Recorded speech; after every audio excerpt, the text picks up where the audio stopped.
watch 1 o'clock Eastern time. So we'll go ahead and get started.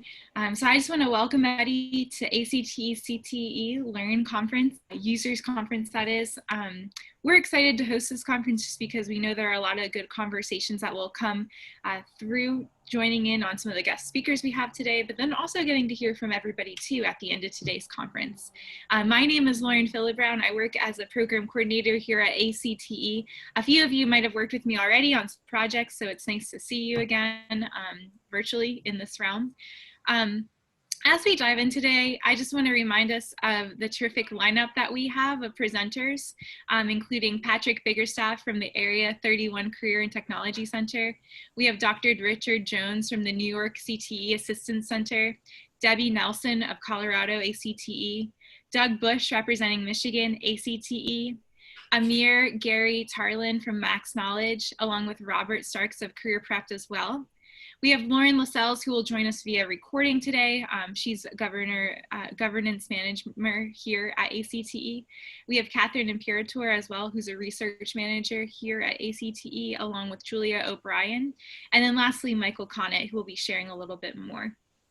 As we get into today's conference, we just want to take a look again at today's objective. Hopefully you're seeing this screen. But ultimately, the purpose of this conference, the purpose of being here with you all, is to assist our state affiliates to gain more value out of their custom portals by investigating how to plan and execute promotions, to recruit teachers to contribute to the development of courses, and to use their state sites to distribute their specific professional development resources. So know that that's why we're here today, and hopefully we get to hit on all three of those parts of the objective as we get to hear from these guest speakers. So as we get started, I'm going to go ahead and introduce our first speaker, but before I get there, just a reminder to mute your microphone. We're a small enough group, but also just as helpful to have microphones muted. Again, feel free to turn on your camera. If you have any technology questions or questions in general, feel free to chat either me or whoever in the group chat. And I plan to send some attachments as well in the group chat as well. Now we can go ahead and let me introduce you to our first speaker today. Michael Connett will be touching a little bit more on the history of CTE Learn. And just so all of our attendees know, I'm controlling the screen today. So if there's a lag or if somebody asks me to switch to the next slide, you know that that's me, just in case you're wondering. So Michael, I'll turn it over to you. And as we learn a little bit more about the history of CTE Learn. Hey, thank you very much, Lauren. And I have to, in welcoming all of you, I want to reiterate what Lauren had said, how excited we are with the fact that we're able to have this users conference, because as we'll talk about our history very briefly, just a year and a half ago, we were nowhere near in the space of being able to do this.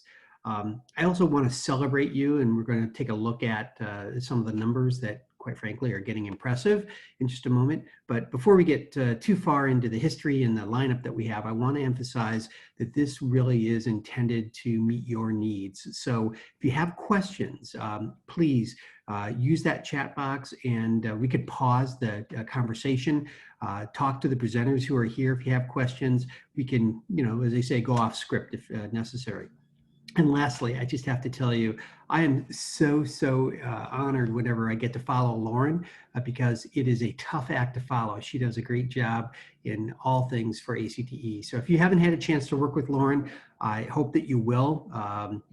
Following today, you have an opportunity to reach out to us and get more assistance and thoughts. And Lauren's a big part of the success that CTE Learn is experiencing. So just a brief look at the history. I promise this will only be about 60 seconds. Most of you know from our prior conversations that we at ACTE had launched an initiative back in 2015 in and around helping CTE professionals integrate and adopt the Common Core standards. We did that with some support from the Bill and Melinda Gates Foundation, and launched then what was known as Core Community. A couple of years after that, when that grant ended, we really only had the 7 modules that were created as a part of that program. And they were all offered through a learning management, course management system. So there really wasn't a great deal of, or a very large catalog of content that would meet the needs of our learners. So in 2017, we started acquiring some programming and investing in the creation of some additional online courses. And you can see we revamped the website and moved to a different content management system learning platform at that point. In 2018, we upped our game and expanded to just under a dozen of those online modules in a series that was built predominantly around CTE specific instruction. As we progressed from 15 to 18, we recognized some deficiencies in what we were doing. One, we're not technology experts, but yet we were having to manage and operate the technology platform. So what we wanted to do is to find a solution that would offer a better environment, more technically sound space to be delivery of content. We also recognized that at the end of the day, it's about our state associations that are on ground and in front of professionals across the nation. And so rather than focusing on promoting CTE Learn, we really wanted to find a way that we could promote you and each of your state associations and what you're doing with your virtual professional development. The third thing, quite frankly, that we wanted to do was to expand that catalog to get high quality CTE professional development together. And so as most of you know, we found a tremendous partner whom you're going to be hearing from today in a company called Max Knowledge. Several of their team are here. I will tell you that this is really one of our proudest partnerships that we have because of the enormous amount of involvement, investment, and contribution and commitment that they have. And so I'm looking forward to all of you meeting perhaps for the first time several of the team from Max Knowledge. And so as you know, in 2019, last June, we launched our first national portal. And over the intervening months, we now have 22 of you joining the CTE Learn Network. And I will tell you, never expected it would grow this quickly. And certainly with the usage that we've seen, we'll talk more about that in a moment. This has been outstanding. So thanks for putting up with me. I just wanted to make sure you all knew where we started from, where we're at today, and then the rest of the day will be about where we're headed. Back to you, Lauren. Thanks, Michael, and thanks for that history of CTE Learn. I have to say I learned a little bit about CTE Learn this week as I didn't know all this. Going on, speaker, we're going to go into more about virtual professional development. And on the call today, we have Dr. Patrick Biggerstaff, who's the Director of Career and Technical and Adult Education at Area 31 Career Programs.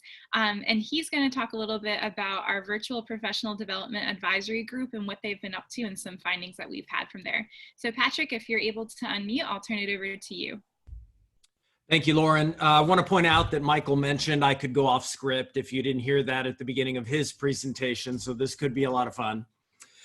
We have been meeting with the Virtual Professional Development Committee for a number of months now. You can see them presented before you, and they are an illustrious group of fantastic CTE leaders. We have everything from CTE directors to superintendents, researchers, state officials, and they all have opinions on everything and are happy to share them. So they've been a wonderful group to work with. Our committee, as you may know, was formed to really get feedback from the field on where we might be able to strengthen our virtual professional development offerings. So we've looked at topics, presenters, different delivery models. We've looked at podcasts, webinars, virtual town halls, asynchronous courses, a number of different opportunities. We also talked a lot about different strategies for promotion, for delivery, for organization of structures like CTE Learn. So we've got a lot of great feedback, frankly, and thanks to Lauren and Michael for helping to coordinate that and helping to document a lot of the thoughts that came out over the course of the past several months. Some of the things that came out, just to preface what comes out in a final ACTE report, we had members like Sandy Adams who acknowledged that now we're in a weird spot where even veteran teachers feel like new teachers. And Sandy was quick to acknowledge that everybody needs professional development right now to learn how to navigate these waters. So She had recommended maybe structuring some online content by years of service. So if you're 0 to 2 years, or 3 to 5, or 6 to 10, for example, we might be able to recommend content that was appropriate to you based on your phase of development.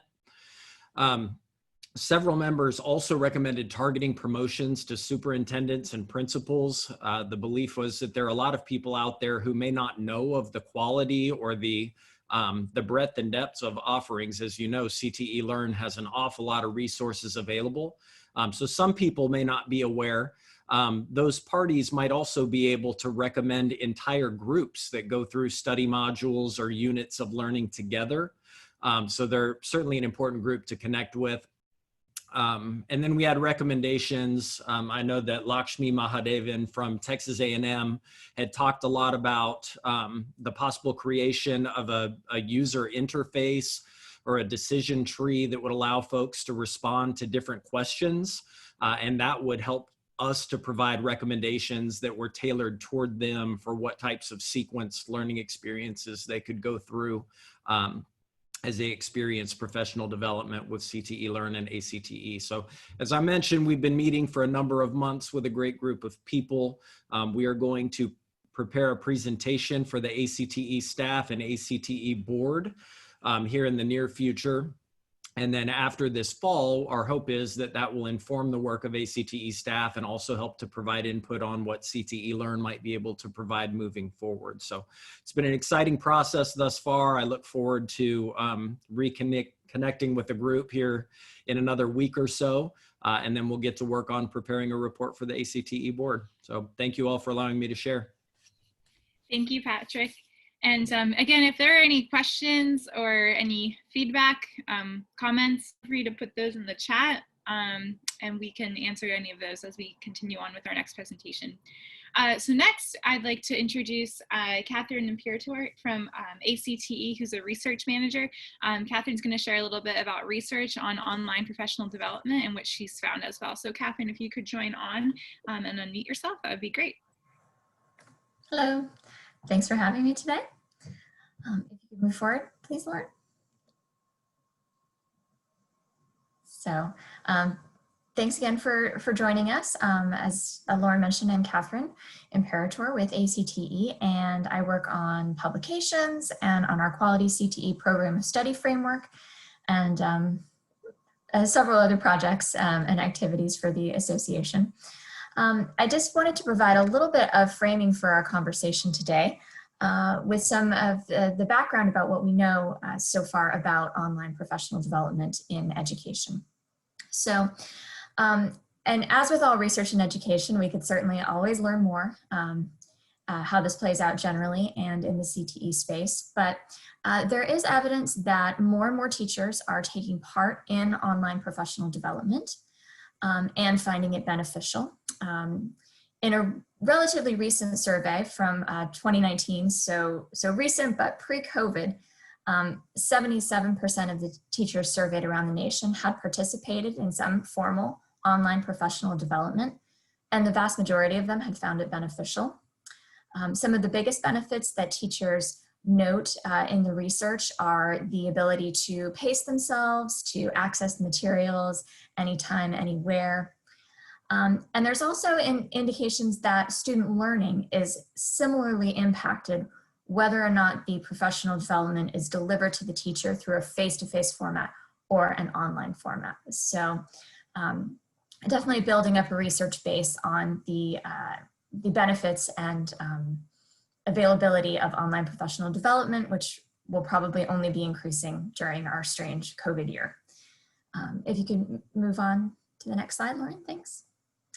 But one thing about online professional development that comes through in the research is that instructors who haven't participated often are just unaware of these opportunities. In this same recent survey that I was discussing, by far the #1 reason that teachers didn't take part in online PD was that they just didn't know that it was there. And that was much more the case than any other objections that they might have had to online PD or preferences for other types of professional development. And this was similarly found in a National Research Council project that looked at online professional development for teachers. Really the lack of centralized homes or databases for online professional development opportunities, organized by discipline, is a key factor in in online PD not being picked up even more than it has been so far. So that is just a very brief research background. I'm happy to, if anybody has any questions you guys want to send to me later, I'm happy to fill that in. But I'll turn it back over to Lauren. Thank you, Catherine. And I guess this is a good time. So again, if there are any questions, please put them in the chat. And then presenters, if you want to share your email address in the chat, that would be good, or the best way to contact you. So that way the attendees can reach out if they have any additional questions. That would be great too. So moving on to our next slide here, we're going to talk a little bit about affiliated states, and I'm going to turn it to Michael Conant, who's going to talk a little bit more about the differences in our state affiliation. So Michael, back over to you. Great, thank you again. So this really is an update from last Friday as we took a look at the analytics of registered users by state on our affiliated organizations. And hopefully you see your state represented there, and you can see how many people have registered for access to the CTE Learn community through your portal. Now, the one thing I want to emphasize is that users can access CTE Learn through our national site, CTE Learn, and register to gain access that way, or they can do it through your state portal. Our goal is to work with you to make certain that you're promoting your portal and your resources and your online and virtual professional development. Because if you add up the numbers here, I will tell you that they come to just under 1,000. Whereas in the report that I pulled down last Friday, we have nearly 6,600 or 6,600 registered users. So we've got some work to do to get people connected through to your portals. The other thing I want to point out is that registered users are different than what we'll call subscribers. Subscribers go to the next step where they're actually engaging in subscription to one or more courses. And so while the numbers you see here might be low, you might have some institutional subscribers that have multiple accounts. But I wanted you to just take a look as of this moment in time, what's happening. I also want to just point out that literally since April 5th, the number of registered users went from about 1,000, as I just reported, to 6,600 nationally. And the same is true based on a state-by-state basis. So this is a current look. We are happy to share all of the data and the analytics with you, which we are committed to doing regularly on a quarterly basis. And so for those of you who have not yet been a part of the community for the last several months, you haven't seen this report. But the report basically boils down not just numbers, but by email address, name, and user. And we work with our partner at Max Knowledge to obtain that data, and then we share it out with you. Now, the very important point I want to emphasize is that not all registered users of the system, be it nationally or through your portal, they are perhaps not members. And so just as a point of emphasis, when we send those lists out quarterly, we want to make certain that you know to compare that with your membership lists to see who may not be a current state association member for you, to use that as a prospecting file. I did see in the chat window that several of you have not seen that report. I will work with Lauren to go back and make certain that we get those reports updated. But as I said, we'll have information here mid next month to share with you on the quarterly activity. I will also mention that, and I think we'll talk about this a little bit later, that state portals generate from subscriptions. So when our partner collects revenues from subscriptions on a quarterly basis, they'll make payment to us, where we'll redistribute those payments out to you, as well as to share with you who has subscribed to your state portal. And so that non-dues revenue is an opportunity to grow forward from in the use and promotion of your CTE Learn site. So I'll just pause there and see if anyone has any questions. You feel free to unmute your microphone, or if you want to just put in the chat box, that'd be great. Thank you, Michael, for going over the affiliated states. And while we're waiting to see if anybody has any questions in the chat box, I'll have to say I had to put together this little graphic here, and it really challenged my knowledge on state shapes. So it might also challenge your knowledge too on what states are which. I don't see any questions, so we'll move on to our next. Actually, hey, Lauren, there were a few questions from Tom and Debbie. Okay. Tom, so that's why we're working with you today, is that revenue share is processed when it's done by portal. So we don't make revenue sharing if someone's subscribing through the national site. It has to come through, in your case, the Oregon ACTE or CTE Learn site. And Debbie, yes, we can provide you with who is registered and who subscribes, in other words, who pays. And then that report will show you also all of the email addresses so that you can research their potential membership. So thanks for those questions, and we certainly will follow up with you and making sure that we get you all of the data on your registered users, and then next month on your subscribers. Okay, I think now we're good to go. It's hard having the two screens. Sometimes I don't see the chat completely. So thanks, Michael, for catching that. Okay, so we'll go on to our next speaker, which is Lauren Lascelles wasn't able to be with us today, but she did do a little video recording, and I hope if technology works the way I'm hoping it can, we can hear from her. So Lauren is the Governance and Leadership Administrator at ACTE, and if the video plays like I'm hoping it will, we will be able to hear from her today. Hi everyone, I'm Lauren Lascelles and I'm the Leadership and Governance Administrator here at ACTE. I've had the privilege of working with many of you across the years, and I'm happy to share with you some of my experience with CTE Learn, as well as some of the reasons why I think it would be a great idea for your state association to consider using this platform for your professional development needs. I first used CTE Learn a few months ago to change a in-person presentation that I had prepared into a module on CTE Learn. I was a little bit intimidated at first. I'm not an expert in curriculum development. I'm not super tech savvy. I really didn't know how I was going to do this or how successful it would actually be. I was extremely thankful and surprised by the excellent customer service and support I received from Max Knowledge into producing an excellent resource for our members. They were able to take my in-person presentation that I already had prepared. I recorded it for them, and they were able to take that recording and translate it into an online module on CTE Learn. They were able to reference and to link to all of my resources, to hyperlinks that I had in my presentation, and work with me to even find videos and other resources that might further enhance the module. Further, they worked with me to develop an assessment at the end of the module to further the learning of the participants, which was extremely effective. And this is sort of hard to admit, but I feel like the end result of the module was a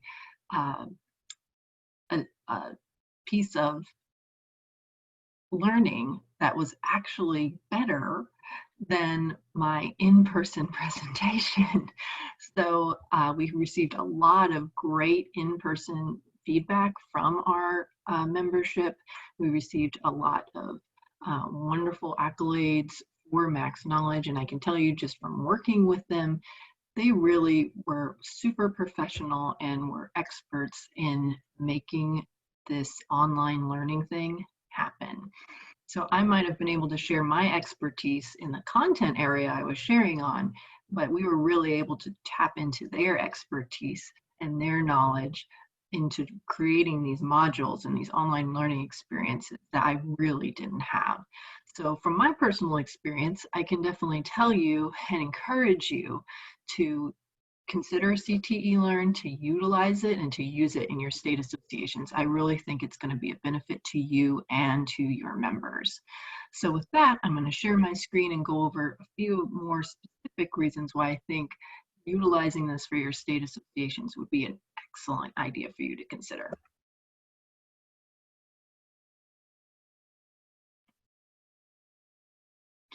It would be a great idea for your state association to think about utilizing CTE Learn, because it's going to provide your association with a free and easy way to have online professional development. And like I was just talking about, it's going to be of high quality, and it's going to be utilizing the expertise of Max Knowledge to provide a wonderful final product. So you just have to provide the content and they'll handle the rest. And like all of us, anything that is free and easy, definitely something you want to do. It is also a membership benefit. So it's something that you can promote to your members. They'll receive a 10% discount on subscriptions. So that's a wonderful thing that you can also market to your members as a direct benefit to them. You can use it to promote your state association brand to all professionals throughout your state who might be utilizing these online tools. I know a lot of you work with your CTE state directors to provide professional development. So this is, again, another great way to work on providing that next level of marketing to potential members for your association. As I mentioned, a lot of you are already working with your CTE state directors, your departments of educations. This is an opportunity to further enhance what those initiatives are within your state, to further deepen that relationship and to make it stronger. And especially since this is such a professional platform, this is a wonderful thing that you want to be promoting to those in higher levels of leadership within your state, to really highlight the wonderful quality product that your state association has access to and can provide. Also, another wonderful thing that I think you should consider is that each subscription through the online portal will generate non-dues revenue for you. And I know all of us in these COVID times are really looking for ways we can diversify our revenue streams. So this is just another way to consider to help that bottom line.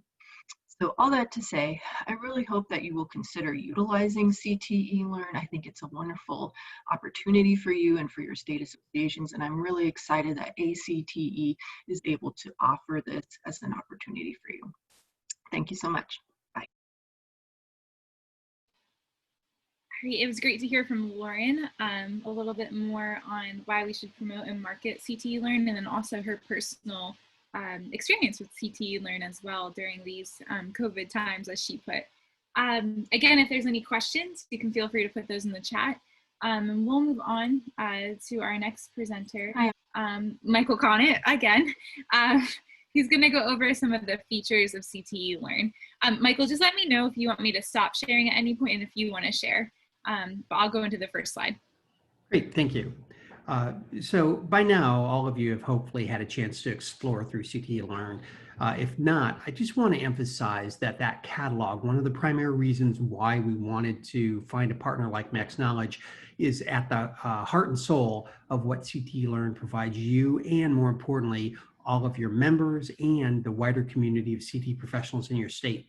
So with more than 150 of those courses available, there's really something for every aspect of CTE Learn, from the classroom practitioner to the administrator, certainly career and guidance or school counseling staff, but then also what we saw happen in April and May with specific catalog set aside to help online teachers to be prepared to be effective in that environment. So if you've not had a chance to go through and peruse those titles, I really encourage you to do so.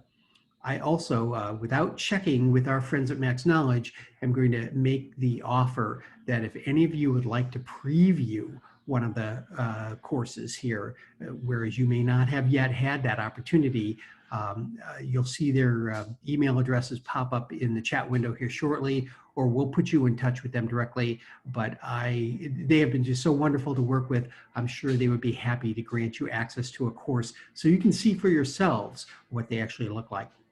Let's go to the next slide, Lauren. So a really great way to excite your community and I think make a contribution to them is to, I like to call it, get those camels' noses under the tent where the big show is going on at CTE Learn in your state. And by that, I mean, once they get a chance to see the opportunity and all that CTE Learn has to offer, they're more inclined to look towards it as a solution for their professional development. And so by pointing them into the free resources, they're going to get their noses under the tent and get a sampling of what's available here.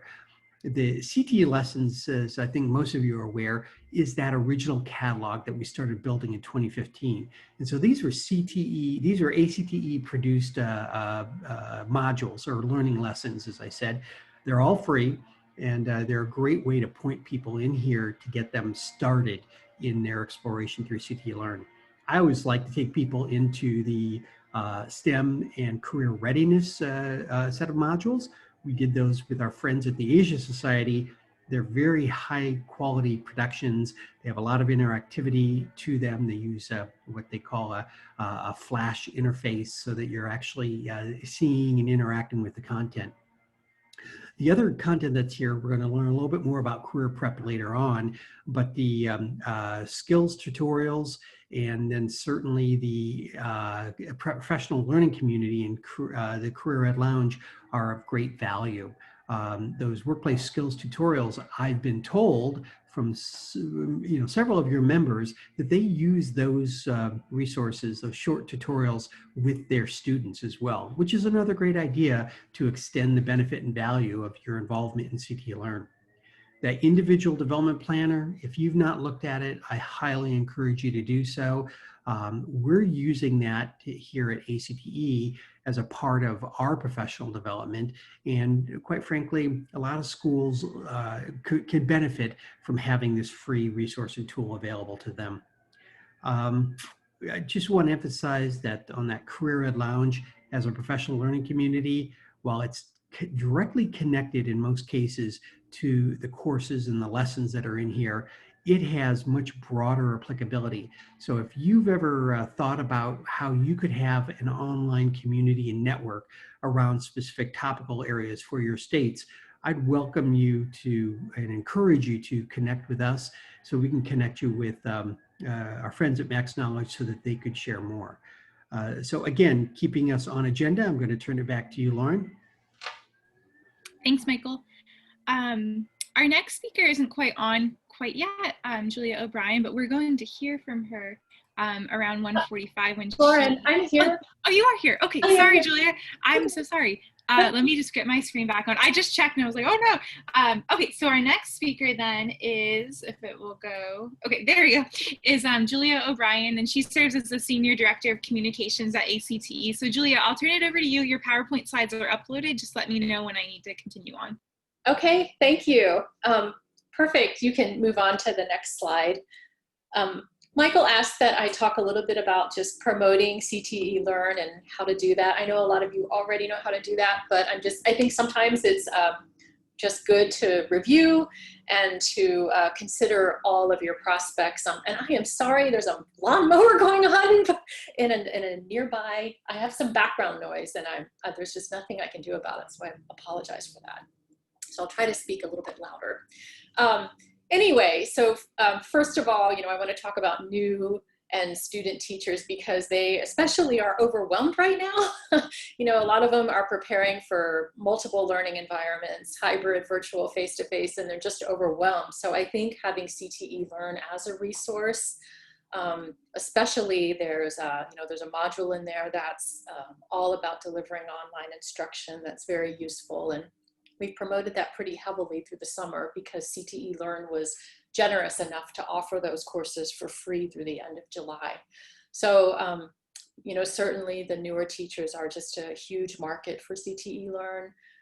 There is, of course, the complete spectrum of CTE professionals. There's something for everyone in CTE Learn with, over 150 courses and several free courses as well. So I've just listed those out. And just to really consider those prospects, and then to try to curate some resources for those teachers. For administrators, there's an entire administrator series on CTE Learn. So just take the time, and we can help you if you'd like to market those specific classes to those specific prospects. So of course, anytime you tailor your messaging to your market, you're going to certainly yield some results. And then, so let me go on to the next slide. Again, this is pretty much common sense, but just to remember to share with your members, to promote this information at their schools, during in-service meetings, during any, especially in-school professional development events they might have, even at, career fairs. There's certainly a whole section on CTE Learn that's career resources for students and teachers, actually, interviewing skills. So there's so much on CTE Learn for the teachers, and even some for that their students might be interested in. So I think it's just really to promote it everywhere. And then of course, any affiliated events you have with some of your partner organizations, and then any, workshops you might offer. And then my next slide, which is really the last slide, is I think an important piece, and that is to just make sure you include it in all of your different promotions. I'm always saying this, so I apologize if you've heard it a million times, but it takes about 7 to 9 digital touch points to finally reach a member, or for somebody to even consider looking at whatever you have to offer. So, you can't just send one e-blast or announce at one time in a meeting and expect, enormous results. You really have to make sure your prospective member or user sees and hears it and senses it 7 to 9 times before they'll act on anything. So, make sure you send an e-blast, include it in any newsletters you might send out, and they can be your state association newsletters, or even if you have a way to send a blurb to some of the school newsletters to advertise CTE Learn with membership with the state association. That's a great way to reach some of the teachers. If you have a digital PDF or a flyer, to use that in your promotion and to share with your members so that they can share with their colleagues. Make sure you promote it on social media if you have an account. And then of course, make sure you include it online. And if we host your website, we can make a little box, a CTE Learn box to put on the side or somewhere on your home page. What we're doing right now to feature some of the CTE Learn courses is we are featuring a different CTE Learn course each week on our homepage box. And we're trying to link it with issues that we're promoting this month. So for instance, this month we're focusing more on student engagement, online student engagement and retention. So all of the courses we're featuring this month focuses on student engagement and online learning. And next month, our focus will be on access and equity. So we're going to feature all the different diversity courses, not all of them, but some of the different diversity courses in CTE Learn for that month. So just link it with some of the issues that you're promoting that month. And can you go back to my other slide? It helps keep me on track, Lauren, I'm sorry. So I certainly encourage that. And we feel like that has been successful. We've just started it.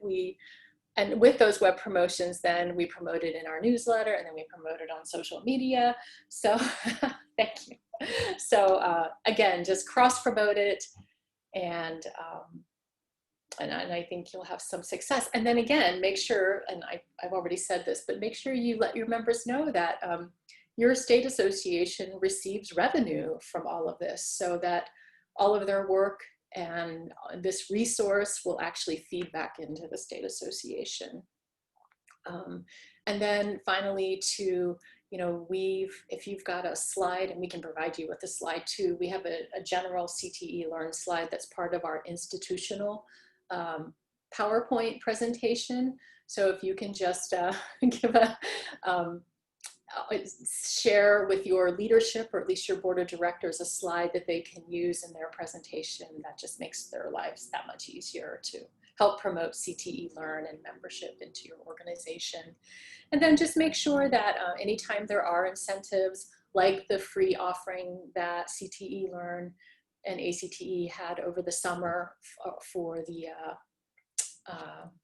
sorry, I shouldn't be reading the chat at the same time while I'm talking, but while those promotions are going on too, just make sure you promote them.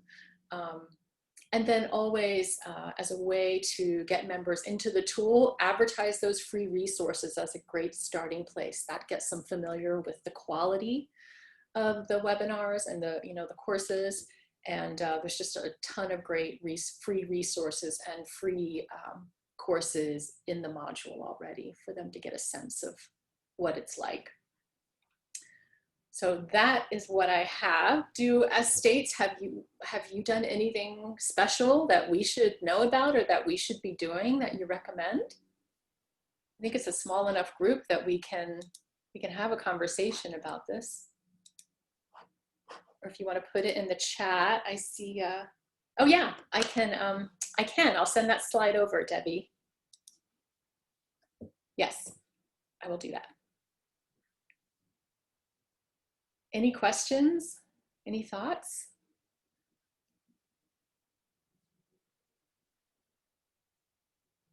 Excellent.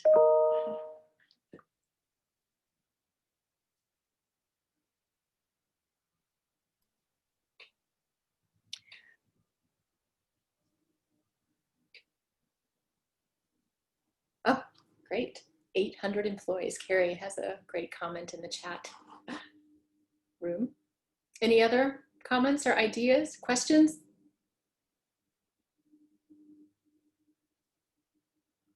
All right, well, thank you so much. And if you have ideas or anything you'd like us to do to promote CTE Learn for your state or nationally, just let me know. And I'll send over the slide right now. Thank you. Thanks so much, Julia. We appreciate it. And sorry for my technical difficulties as I was navigating the screen. We always appreciate our communications department here at ACT, just because a lot of what we do, especially in this virtual environment, is done through virtual communications. So Julia, you and your team have really helped with CTE Learn and other projects here at ACT as well. Now we're going to move on to a special guest speaker. And as I introduce them, yep. Yeah, we unfortunately skipped over a section in the prior area. We wanted to hear from our friends at Max Knowledge and Career Prepped as we were talking about the features at CTE Learn. And so I'd like to turn it over to Amir Magnahem. And Amir, if you'll introduce Robert at the appropriate time.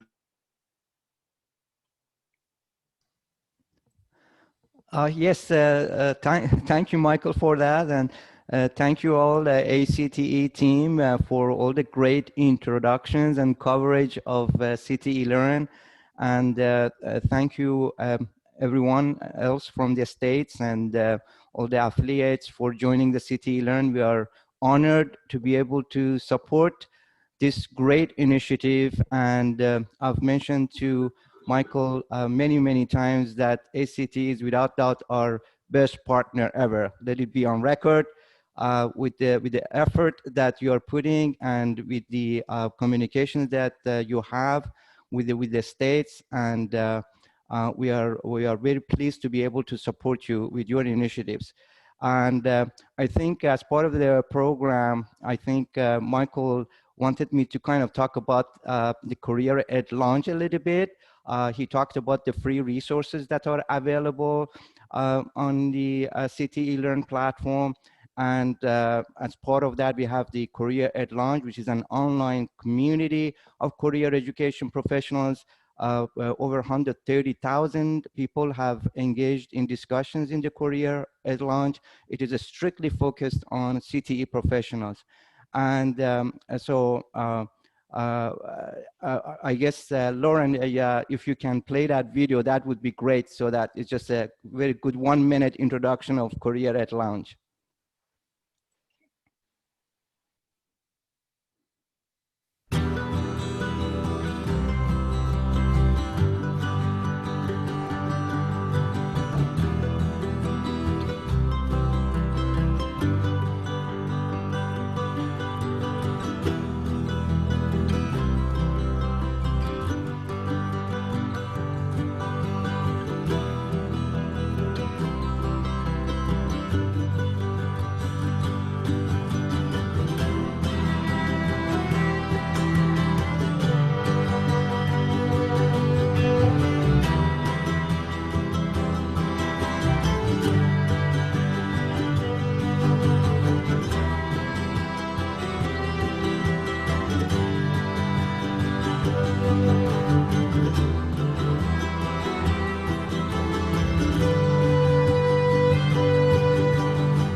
So just a brief introduction of career at launch. And yes, I did actually wanted to show this so that you know that you're of course very welcome to use this video in your promotion of CTE Learn as one of the components of CTE Learn, because the way we look at it is that CTE Learn is a community of CTE professionals. It is built by CTE professionals for CTE professionals. So the courses are there, but the lessons are there, free resources are there, but obviously CTE professionals out there in the field have a lot to share with their peers.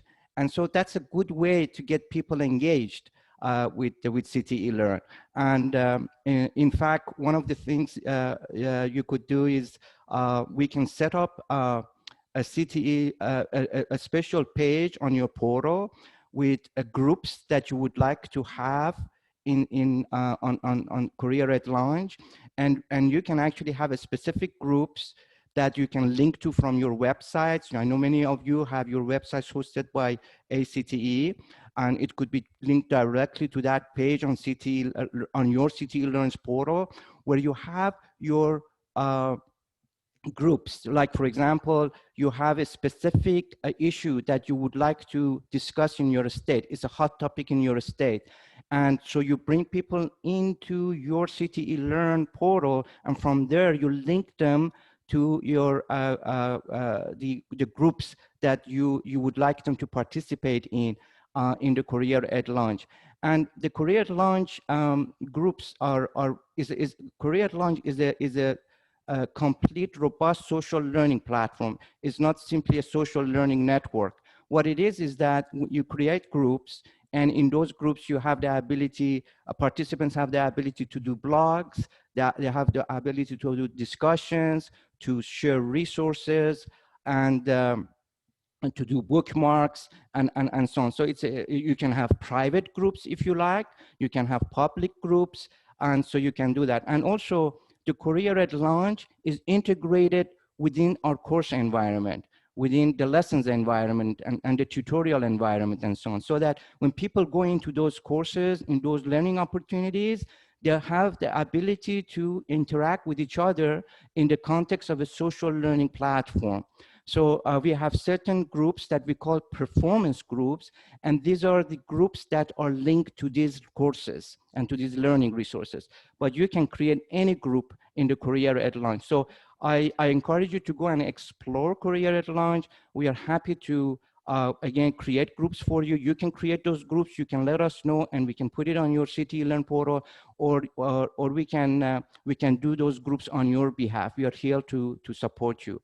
So I wanted to mention that a free resource that is available.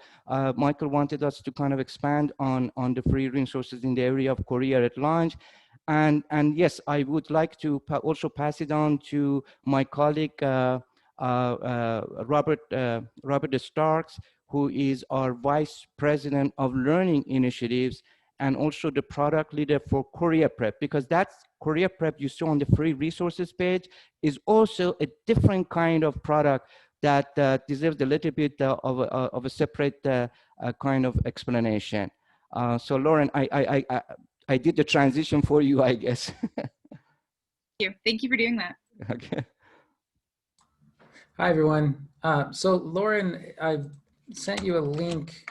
If you could just perhaps share your page. I will pull that up. Give me 1 second. Okay, sure. So first of all, thank you all for participating and joining. If I haven't had the pleasure of talking to you at some point on a phone or Zoom call one-on-one, it's nice to meet you.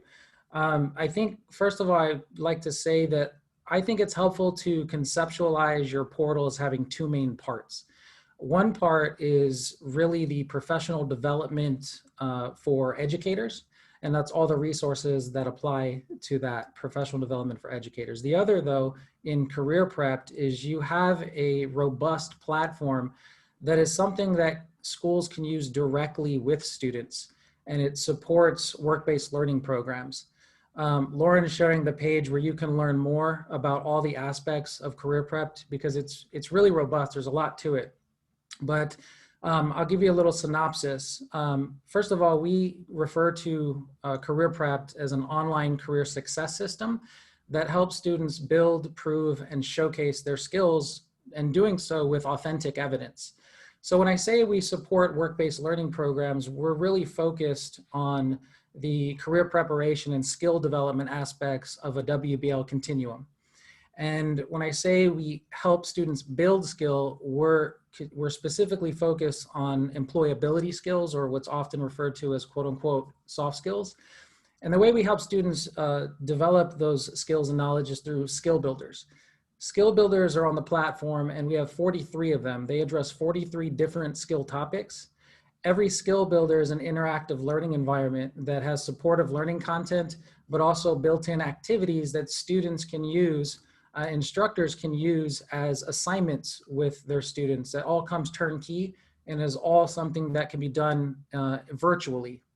So obviously with this COVID situation, the fact that this can all be done online remotely on any internet connected device, be it a phone, a tablet, computer, it's an ideal situation. But I'd say even without COVID, the fact that this is all online really allows schools the flexibility of having hybrid and flipped classroom approaches to how they help students develop these skills. So that's just touching upon how we help students build their employability skills.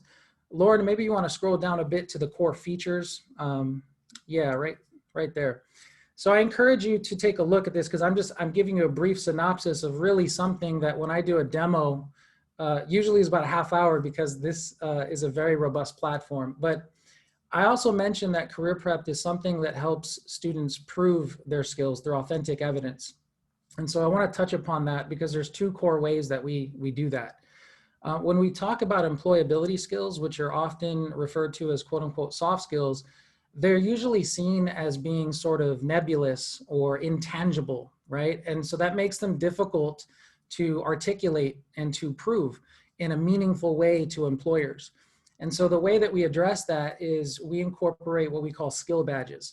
And a skill badge is something that a student on the platform is able to claim, and they go through a guided process where they learn how to articulate their skill and justify their claim of skill with authentic evidence that they curate and they put in their badge. And these badges can then be evaluated by instructors. So they really get to use authentic evidence to make a defense, essentially, of the skills they believe they have. And the skill badge basically allows students to turn what's thought of as intangible skills into a tangible artifact backed by evidence. So that's one way that we help students prove their skills with authentic evidence. The other, though, is we help students prove any skill, be it a technical or a quote unquote soft skill. Obviously, they're developing a variety of skills through their program. We use an e-portfolio. So Career Prep also has an e-portfolio tool that schools are able to use And that's really something that can be used across the entire WBL continuum. Imagine students in their entire learning journey being able to collect all of their records of learning, achievement, skill demonstration, work samples, awards, credentials, putting it into a single repository that they're then able to reflect on.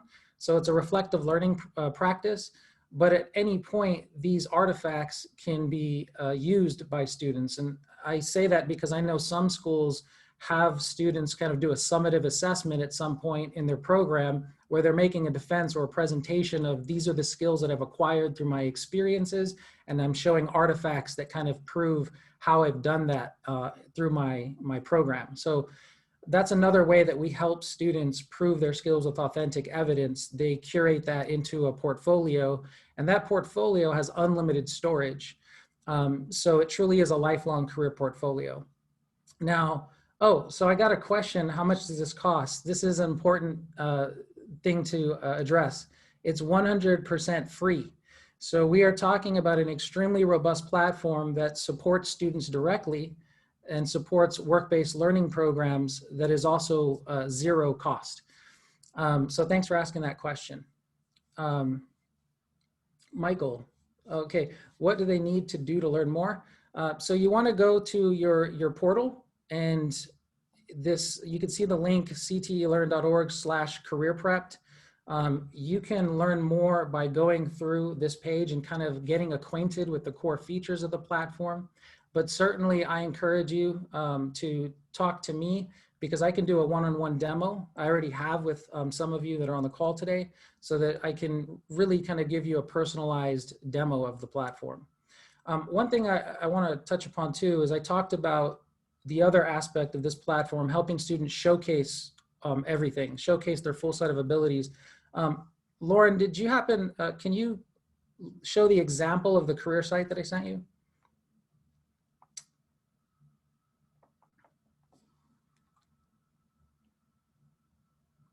There you go, yeah. So one of the things that I mentioned was that we help students showcase their full set of abilities, and that's another core feature that I wanted to show you an example of, and it's called a career site. You can think of this as a professional online profile that students can progressively build throughout their program.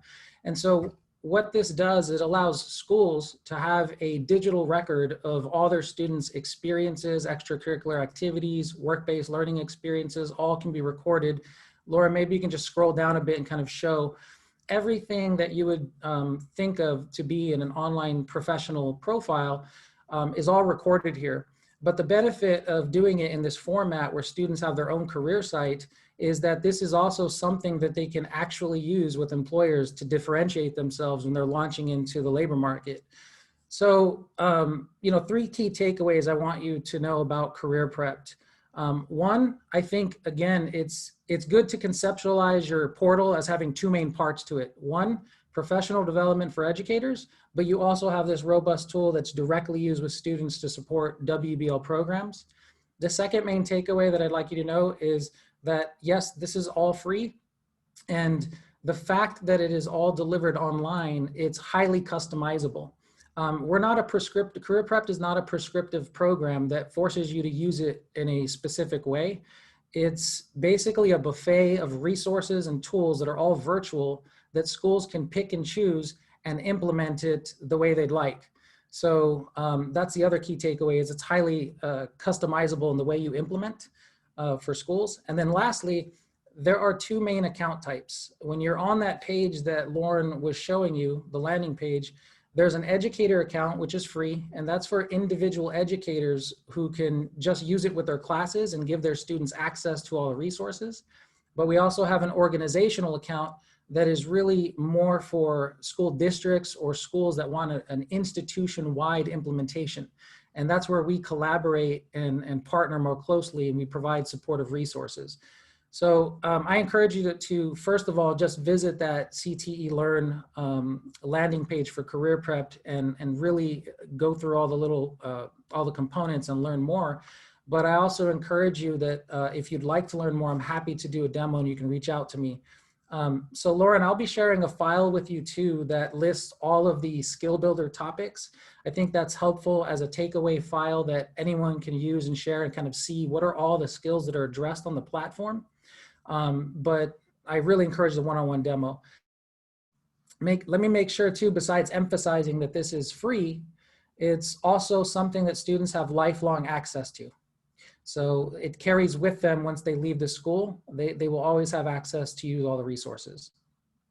Thanks for the time, everyone. Thanks, Robert, and thanks, Amira, again, for sharing a little bit more about the features of CTE Learn, and we're sorry that we skipped over you there for a second. But Amira, I'm actually going to hand it back over to you as we talk a little bit more about statewide initiatives throughout. And I have this slide for you. I'm not sure if this is the one. I think this is the most updated copy you sent me this morning. Yes, that is the one. Thank you. Thank you, Lauren.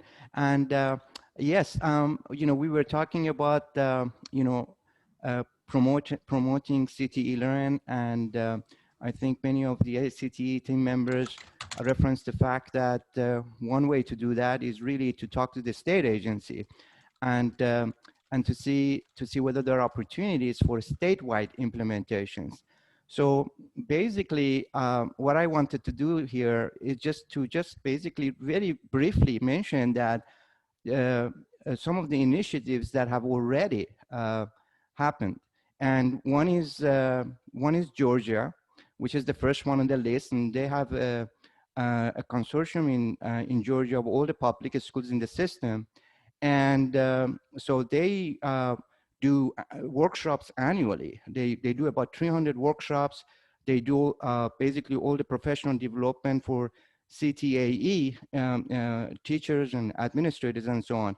So obviously this year, due to COVID-19, they really were not able to do many of their workshops. And so they turned to CTE Learn. And so they have done a statewide implementation of CTE Learn, starting with for 1,000 teachers, but with the opportunity to go to up to 5,000 teachers in Georgia. So was an interesting statewide initiatives that we've experienced.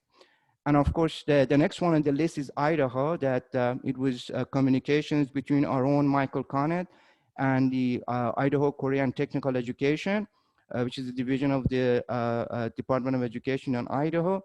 And they wanted to basically, they started thinking about training CTE teachers to teach online and preparing them to teach online. And they were thinking about that, and they were able to get a grant, and they did, and Michael may wish to talk further about that later on, but they implemented CTE Learn for all the CTE teachers in the state. Started with the opportunity to have them to teach online, but then they implemented an unlimited access subscription so that they can provide CTE teachers professional development the opportunities in all aspects of their positions and teaching responsibilities. So that's Idaho. And then an interesting one was Kentucky, which is really, they had an initiative that they wanted to focus on evidence-based professional development. And so this is something that we are very big on at CTE Learn. And you can play around with the IDP tool, Individual Development Plan tool, which provides the opportunity for teachers and administrators to upload their portfolio and to provide evidence of their professional development, to do planning for their professional development. So Kentucky kind of saw that and saw that we are basically have similar philosophies to how they do professional development. And so we partnered with Kentucky Community and Technical College System to implement an integrated badging system whereby their participants, you know, who will be new CTE teachers who have come from industry. They have industry expertise. They don't have teaching expertise. So they're focusing on that for this pilot.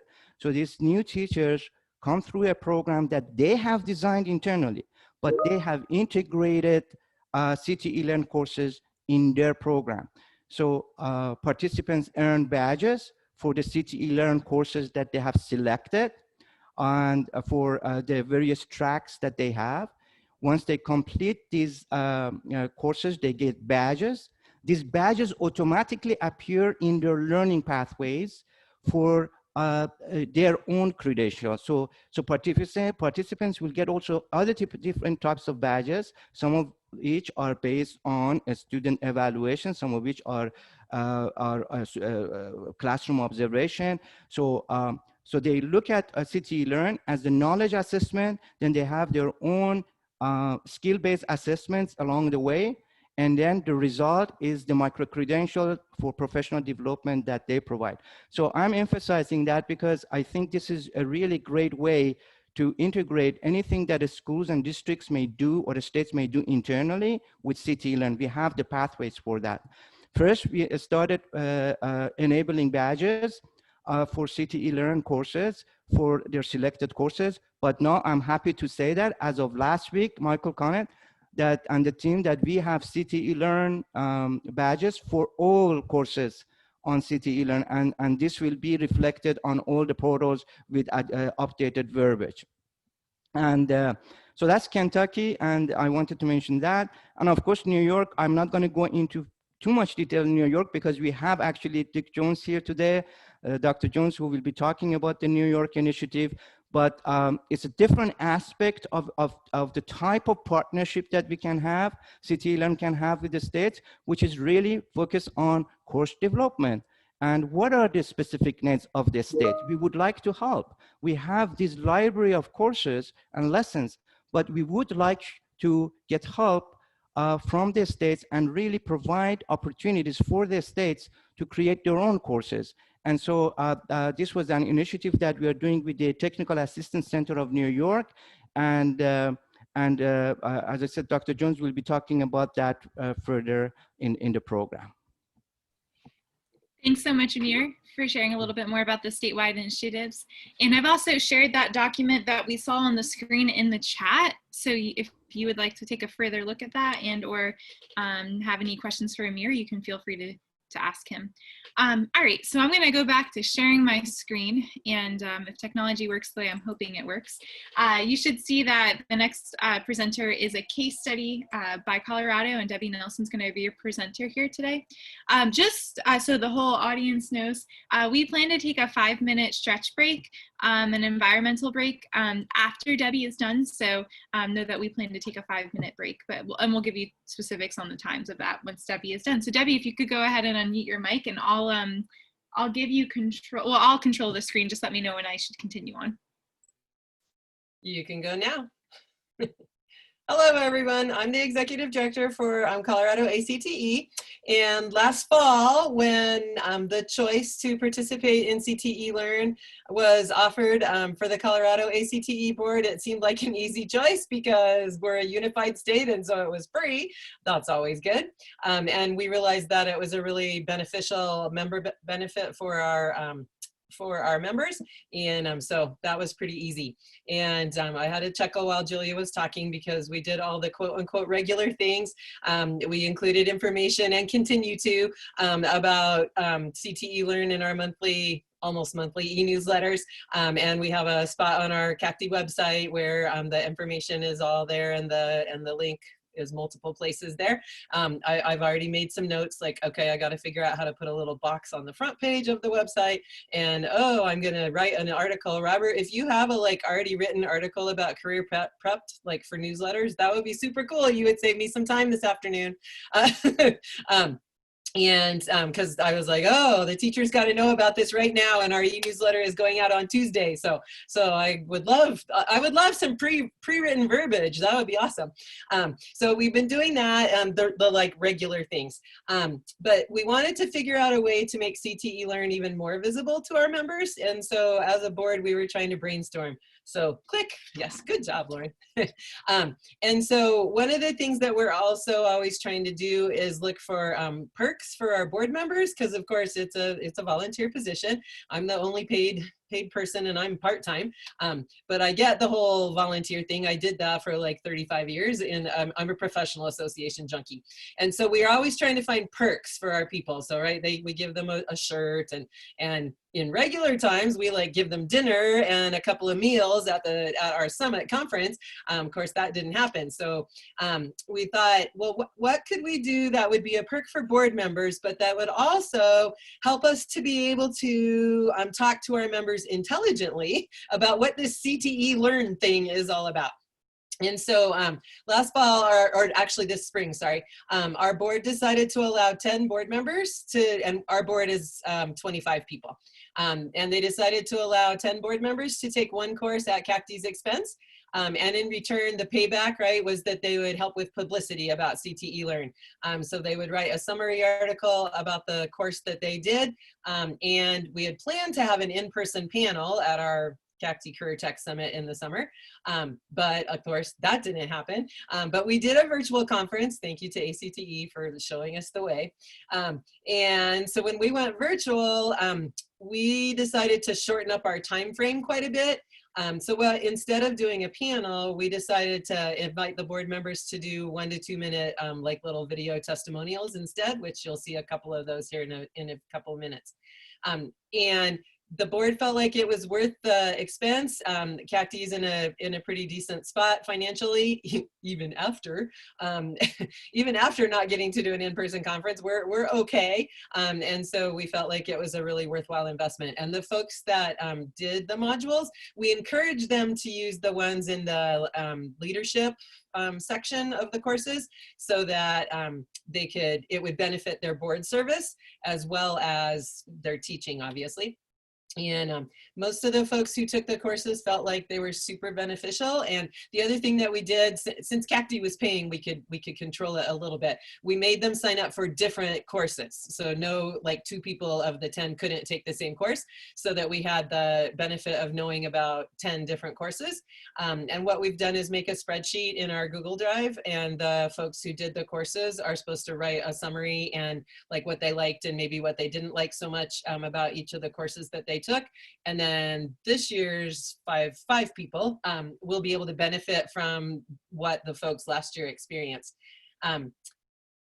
For this year, at our board meeting earlier in September, the board decided to allow 5 different members to take one course at CACT's expense. They hesitated to do 10 because of the financial situation and not knowing how long this is going to go on, et cetera, et cetera, et cetera. But we still want 5 different folks. About approximately half of our board flips over every year. And so they thought, well, there's already 10 of us that got to do it. So, we'll have 5 new people, or 5 different folks get to do that. And there's the information about creating the Google spreadsheet with a summary of experiences. And we'll also pull some of those out to put in our newsletters. So yeah, so we had several folks volunteer to do their little blips, and so we'll just let them speak for themselves. Hi, my name is Savannah Meese, and I'm currently the CAPFAX president. I just wanted to share with you that the Colorado CTE Learn class team management was one that I was able to take over this summer. It is a course that I think is going to be very valuable in continuing my leadership and also building the leadership within the FCS division and Colorado CTE as a whole. I am super excited to be able to implement some of the tools that they give for free, where you can do team self-assessments and give them out to each member so that you could truly see how well and effective your team members think that you as a team are working, and figure out if there are any major obstacles that you are going to have to work through in order to become more efficient as a team. I highly suggest it, and I hope that you continue learning. Hi. Hello, CACT. My name is Jessica Teal, and I'm your current president-elect. And today I'm here to share with you my awesome learning experience through taking the ML 111, Leading a Motivating Course through the Colorado ACTE Online Learning Center. I learned a lot through taking this course, such as the key differences between leading and managing, and also inspiring visions and aligning people based on their strengths. I also really appreciated the online engaging discussions with other peers and the interactive activities through each module of the course to reinforce my learning. You might be wondering how I will apply this knowledge in this course. Well, through aligning my program of work for 2020-2021, along with the Quality Association standards and your input at our CACTE Virtual Summit presentation to create the ultimate experience for you. I hope you have the opportunity to engage in this awesome learning experience through your membership in ACTE, and I hope you're enjoying our virtual summit. I look forward to connecting with you all soon. Bye for now. So we also have 2 other testimonials up on our website, and we played them at different times during our on our virtual conference. The other thing that we did, and I know Sandy is doing this next week in Iowa, and I would highly recommend for those of you that are new to CTE Learn, is to have Michael or another CTE or ACTE, sorry, staff member present. Like we had Michael present about CTE Learn as part of our conference, and we made the choice to make it one of the like sessions that everyone heard, not just a breakout, because we really wanted everyone to see what was there. And I know several people commented in their evaluations that they really appreciated getting to actually see some slides of, so if you pay for a course, what is it like? You know, it's that little buyer's hesitation, right? Like, is this really going to fulfill my needs? Which is partly why we paid for board members to do it, so that we had some members that could say, oh yeah, this was great, or I really like this. Like, I guess my folks that have done it weren't that excited about the community part of the courses, but I think it's because right now it was COVID times, right? And they're all like, oh my God, I have to just do this, and I have to just get my classes ready, and but maybe as we get more used to this, that they will settle in and like the community aspect of it. But the other thing that one person pointed out was, well, you don't have to do the community part. You could just do the course. But having Michael speak to all of our attendees at our virtual summit, I think was really, really helpful, because like I said, they mentioned in the evaluations that it was really cool to see, oh, that's what it looks like. And oh, it looks like it would be really easy to use. And it made it less frightening or less new. And so I would highly recommend that you have somebody from ACTE present at your conference, so that your members get a little preview of that. So that, I mean, it was really simple. It was something that we could afford to do, but I think we're already seeing some benefits from some of our board members having done them, and then they're talking about it in their districts. And you know, it just is kind of that ripple effect. So that was our bright idea for how to get CTE Learn out there. And I'll put my email in the chat if you have any other questions, but that's what we did. Thanks so much, Debbie, for sharing about that and sharing about the different practices. At this point in time, when we come back from a 5-minute break, we will hear from Doug Bush about a case study in Michigan. So we'll take a 5-minute break. I think that brings us back at 2:23. So this is just a stretch break, environmental break. Feel free to turn off your cameras. And then we'll come back at 2:23 Eastern time and continue on with Doug Bush.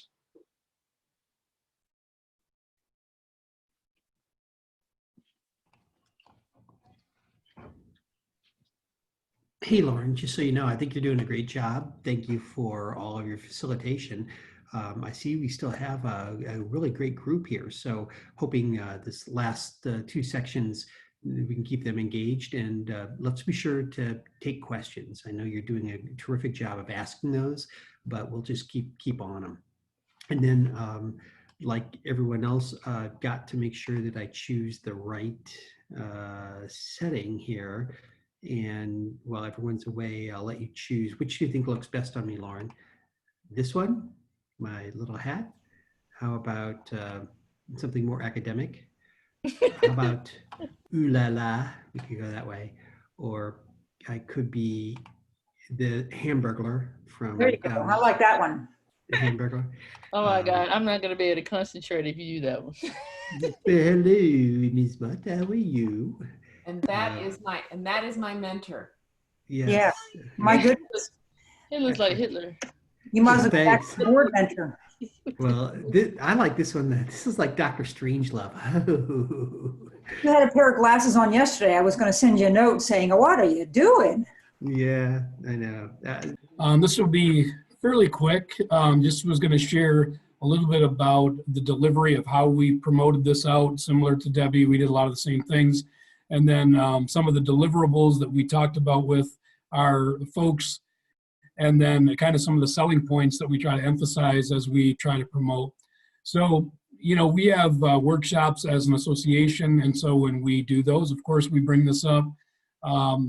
We have our State Department is very closely aligned with us and works with us. So when they have conferences, workshops, they also provide us an opportunity to take time to promote and explain about CTE Learn. We have a state conference. We do the same thing. We've presented at that state conference to try to, again, promote and share about the benefits. And then, of course, like Debbie said, our e-blast from our association, our website.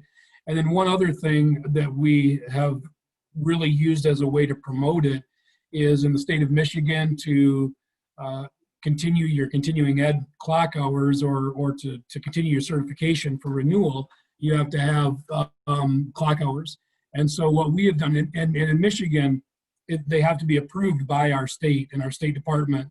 And so it can't be just something that is like a nationally recognized thing. They've got to be specific to Michigan.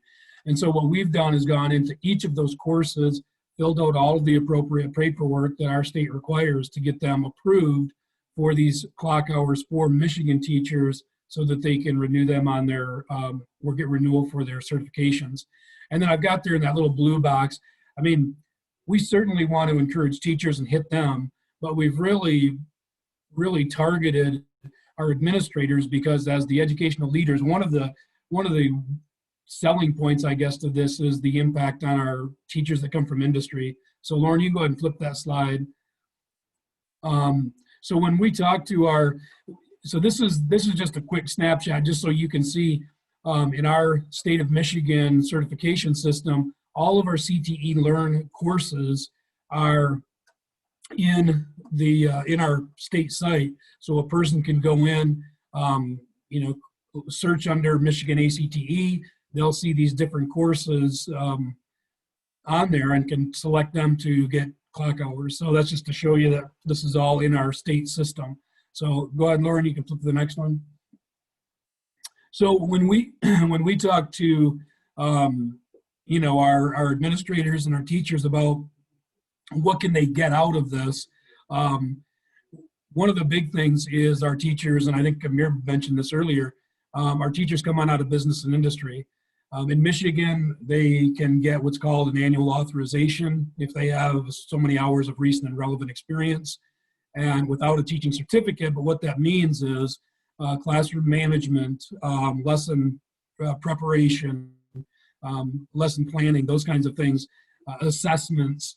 They may not have a good understanding about those things. And so it provides our administrators with a way to encourage, push, require them to take a course that would help them in those areas that they wouldn't necessarily have gotten trained in through a teacher education program. So that's one big area. Another one is teachers who are on an EDP or an IDP.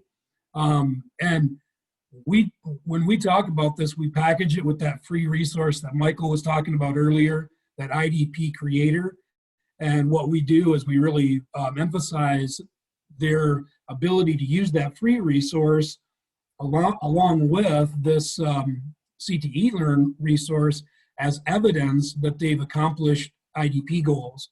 And so we link those together a lot. That's one of our main selling points, is how they can use that free resource for new teachers or teachers who need an IDP and use CTE Learn to provide the evidence that they have made progress in their area of need.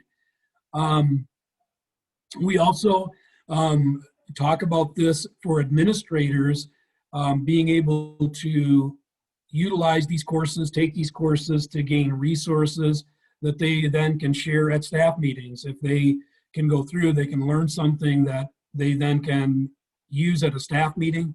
That could be a benefit to our administrators. And then, as I mentioned, the clock hours. And so we really promote that as a benefit to our members as we're trying to promote. So you can go and flip, yep.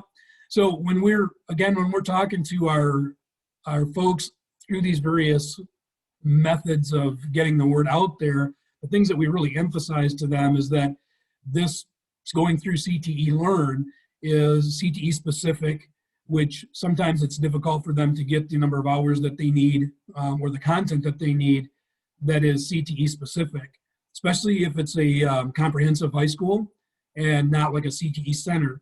And so that's one thing that we promote.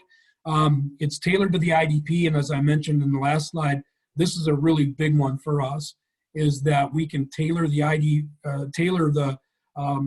evidence for the IDP based on the courses that we select for that teacher because they can find something that will align to that IDP. Another big thing that is very a good selling point is the flexibility. You don't have to worry about doing it at a particular time, on a particular day, over a certain period of time. All of that is flexible and fluid, and so it gives the teacher the ability to do it in a more convenient way. And one of the spin-offs of that is, I mean, like the rest of you probably, Michigan's financial situation in education took a bit of a hit with COVID. And so there were a lot of professional development opportunities that were either canceled, some went virtual, some that are still going on. There are schools that have travel restrictions, and so they can't go to events. And what this enables them to do, because of the anytime, any place, any length of time format and that flexibility, enables them to do professional development and get their clock hours for continuing ed at any way that meets their needs. So that part is really good. We mentioned already about the staff meetings, and then I mentioned with the free resources, the lounge, the shorter kind of classes that that ACTE had in there already, and then the IDP creator. Again, we try to really put that together as a whole package. And then the other thing that we talk about is how they can, and I don't know what it's called now. When we did it, it was institutional pricing, and I know that arrangement is, and that pricing structure has changed a little bit, I think, since we got started. But you can really maximize your benefit for teachers if you look at things like that and how you can package things together. So that's what we do. That's what we've done to try to promote CTE Learn in Michigan in terms of how we get it out there, what we try to demonstrate to leaders who may be looking at this, what they can benefit from it, and then kind of those selling points. So hopefully that helps, and you can take something from that. I really liked what Debbie said about her board being able to take them and create those testimonials. That's a good idea. Thanks so much, Doug, for sharing a little bit about Michigan ACTE. We're now going to turn it over to Tarlin Mahogdan, who's going to talk a little bit more about partner perspectives. And Tarlin works as the Chief Learning Officer at Max Knowledge, so we're going to hear, I think Tarlin was on earlier. Yes, hello everyone. Can you, am I here? Can everyone hear me? Great, perfect. So it's nice to see you all. So thank you, Lauren, for that introduction. Yes, so I will be the main point of contact for all partners. So whatever questions or any needs that may come up, I am the person to reach. I am also here to promote your CTE Learn portal, so I can provide emails for the executive director to send out to members or non-members. I can provide customized flyers, special offers. And you know, with many partners, we have noticed that when communications are presented in a like newsletter format only, the information gets lost or missed. As Julia had stated, it takes 7 to 8 points of communication in order to really reach that member. So we have found that portals that send distinct communications about their online professional development offerings, as opposed to including them in their general newsletters, produce much more significant increase in usage of their portals.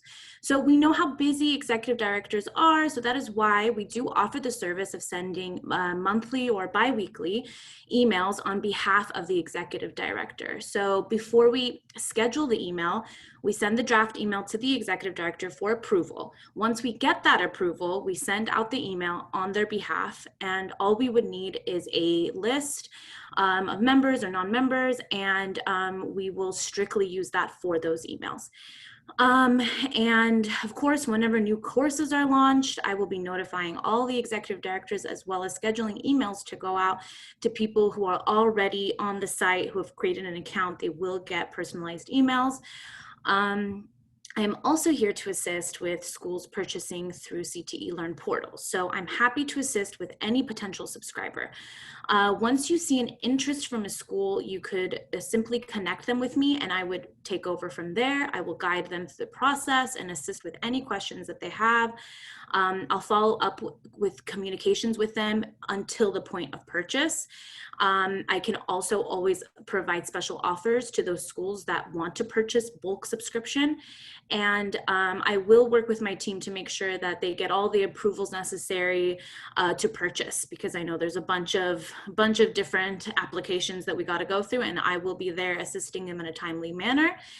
I've got all of your contact information. So if that's okay with you, I will send you some digital flyers, information, new courses incrementally, so I don't overwhelm anyone. But you will be hearing from me. And if there's any questions, let me see, is there anything in chats?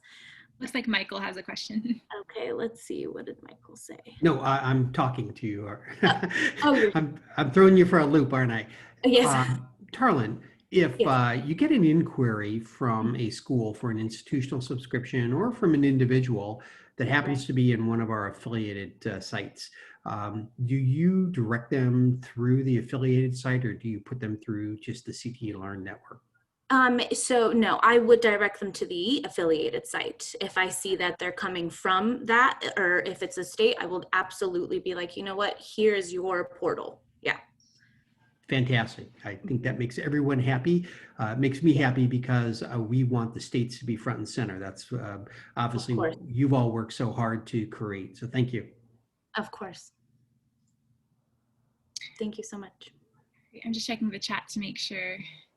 Just a lot of encouragement, I think, from the audience that they're glad to receive flyers and already made for them for marketing. So this is good. If you have any questions for Tarlin, if you wouldn't mind posting your email address in the chat, that way anybody can email you directly. All right, moving along with our program today, we're going to hear about new course offerings from Dr. Gary Mears, who's the Vice President of Education at Max Knowledge. So Dr. Mears, if you're able to unmute yourself, perfect. And I'm going to stop sharing. I should be good, or hopefully so.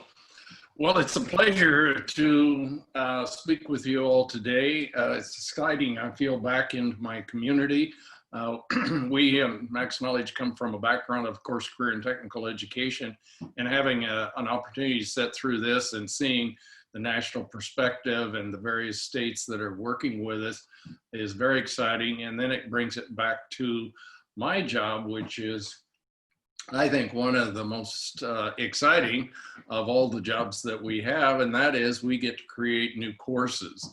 And one of the things we've tried to do is make the new course developmental process quite simple. What we have created is a course template, and I'm sharing the components of this so that you can talk with teachers and administrators that maybe don't feel like they're the best writers in the world, or it's overwhelming, or I'm not sure what they want. We tried to answer all of those concern questions by providing, again, the course template, and then we have authoring guidelines that walk a potential author step by step through the process. We have learning items contained within our courses. We have a guide for how those are developed. So we use a little different terminology. We have think breaks, we have learning bites that may be new to individuals and they're unique to our courses. So we've developed learning guide or authoring guides to help you with your learning items.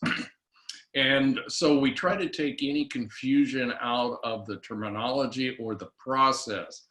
The other part, as VP of Education, I spend my time working with the authors. We start with an author coming to us, and we try to look at we do look at recommendations very highly. That is, you know of a outstanding educator, either administrator or teacher, that has something to share. It could come from the state associations, a personal connection, it really doesn't matter. And we then, I set up a phone interview with that person. We talk at length at what their thinking is, why they're interested in writing, what the potential topic might be, the content the course would contain. And in doing that, we've tried to get them comfortable with the process that we have. And so after the phone interview, the next step would be we agree upon the course topic, and then we set up a calendar for development, and we walk the person through. They submit their courses in segments to me, and I then review them, send them back. And we work through that process repeatedly until the entire course is completed. Once it is completed, then we move it forward into Tarlin's I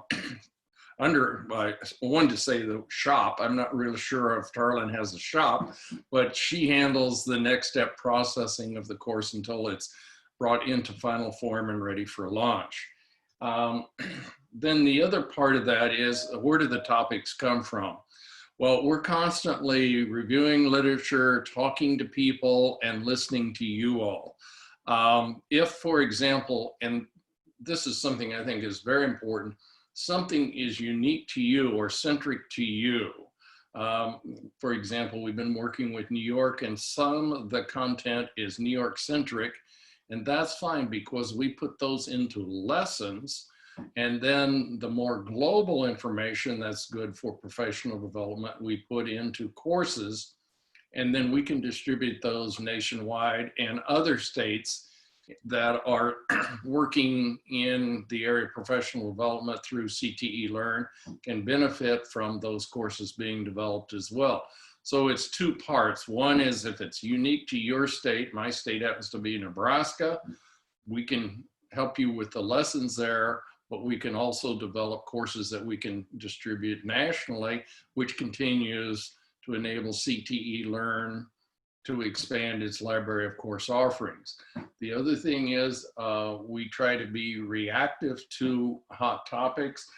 We just completed 2 courses that are dealing, one with PTSD and secondary students, and the other is suicide prevention. Both of those have been emerging issues.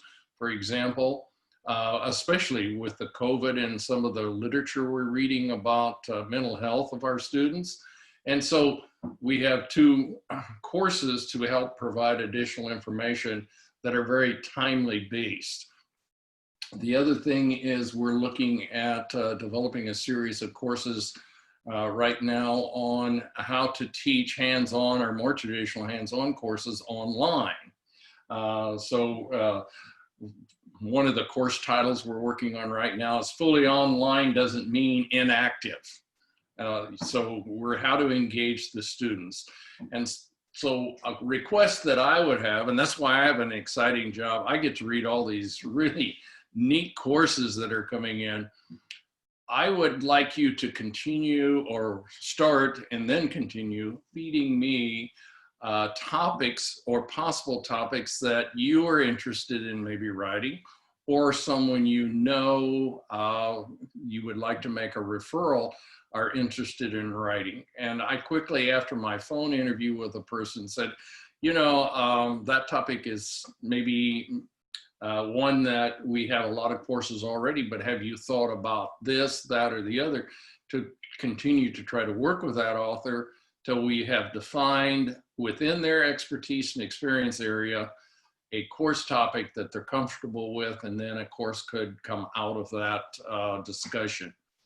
And then we also are developing, part of what I'm talking about is what's in the pipeline. You can start looking ahead to share with your state membership, is that we're developing courses around the high quality CTE programs. We're going to have for each of the elements a course that's developed along with the criteria underneath, and have that explained fully to our individuals that'll be taking courses through CTE Learn. So we're excited about that one as well. We're trying to use as many as the resources of ACTE in relation to our course development, and that way we keep ongoing development of courses coming out periodically throughout the year, so that even if a person's taken several courses from us, we've got a constant expanding library of courses and options, so that we have always got something for someone.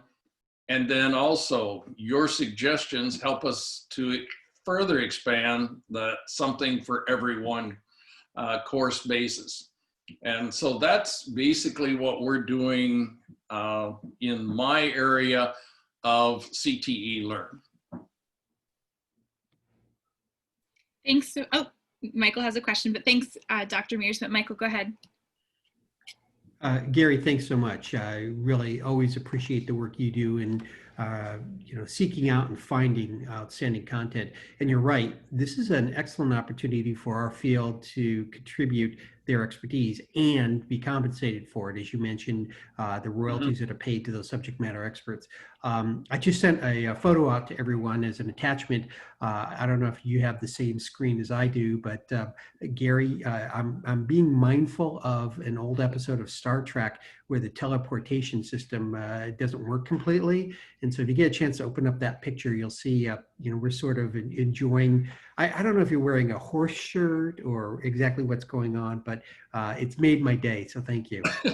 Actually, I'm not, but I keep getting it on my screen. For all of you, Michael and I have a lot of meetings together, and technology continues to be the bane of my existence. Out here on the ranch in the boonies of Nebraska, we're not too attuned. We are just thankful to have electricity, Michael. and water. And thank goodness for Tarlin and her tech team, because they make all of us look good. So anyway, thank you, Dr. Mears. Lauren, back to you. Yeah, thanks, Dr. Mears, for sharing a little bit more about this last part of the presentation with the new course offerings. And just to encourage you, technology, I feel like, is a struggle for all of us, even me today, as I'm trying to get it to work. So next up, this is actually one of our last speakers of today before we head into a small group discussion. But we're going to hear from Dr. Richard Jones, who's a center specialist at the CTE Technical Assistance Center of New York, as we hear a little bit of what New York's been doing in their case study. So I'm going to turn it over to Dr. Jones. You can go ahead and unmute. And I don't think you have any slides to share, so I'm going to stop sharing my screen. Thanks, Lauren. Glad to be with you this afternoon. And I didn't add any slides, but I'm going to show you a couple things on my screen. I want to echo the support for everyone involved in working with Max Knowledge, from my daily emails from Gary, going back and forth on the courses that we're working with, through the starting with the first conversations that I had with Amir, that really enjoyed the customer service and conversations. I've come up with some crazy ideas through those conversations, and it always was, yeah, I think we can figure that out for you. So they've been a delight to work with. Our partnership in New York was really a convergence of several things going on at the same time. I work with an organization as part of a not-for-profit Successful Practices Network, that we have a contract with the New York State Education Department to work with schools across New York State in improving their CTE programs. We've been doing this for 10 years. We've developed through that time a lot of resources. We've done webinars, we've developed publications, we've done many face-to-face professional development workshops. And so we've been thinking about ways that we might be able to make a lot of that content more conveniently available to teachers and administrators. And we were looking at different platforms. as to how we might do that. We've got a long list of webinars that I'm sure not many people have gone back through and searched those to look at that content, but there's great content there. The same time, our state CTE Administrators Association was talking about the issue of turnover of administrators, and a lot of new administrators in the profession that may have had administrative experience, but didn't realize the diversity of CTE programs and what they were working with. And those are special challenges for administrator, along with some of the unique accountability requirements, along with very unique things regarding safety. And so they were talking about having a mentoring program for new administrators that they would pair up with experienced administrators to help a lot of these new people to the field. We were in those conversations, and we talked about how our organization might provide some knowledge support to what was going to be a face-to-face mentoring program. And we talked about having an online community to support those conversations, and also putting together some online resources. We began to explore some commercial tools to make that available. And all this took place about a year ago. And then at the same time, ACTE was becoming more robust with the online resources and building the state portals. So this was just an opportune time for us to bring all those things together. So we started the conversations with Michael a year ago and with our CTE association to create some learning modules or courses for New York administrators. And this would couple with the resources that are already available from ACTE and the credit courses from Max Knowledge.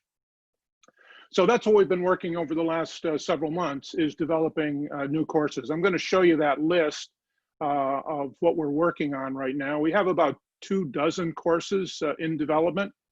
And as Gary talked about, they've developed a very good template for their courses. Some might call that template rigid, but it really is an excellent outline. If you see the results of that when you take one of the courses, and putting it together really requires some challenges of editing some of our content down, finding short videos, not long videos, and what's the essence to pull out to complete that. But the finished product is really worth the effort. I'll share with you some of the tips on development as we go along. I'm going to take you to the website and show you a couple of things that we're using.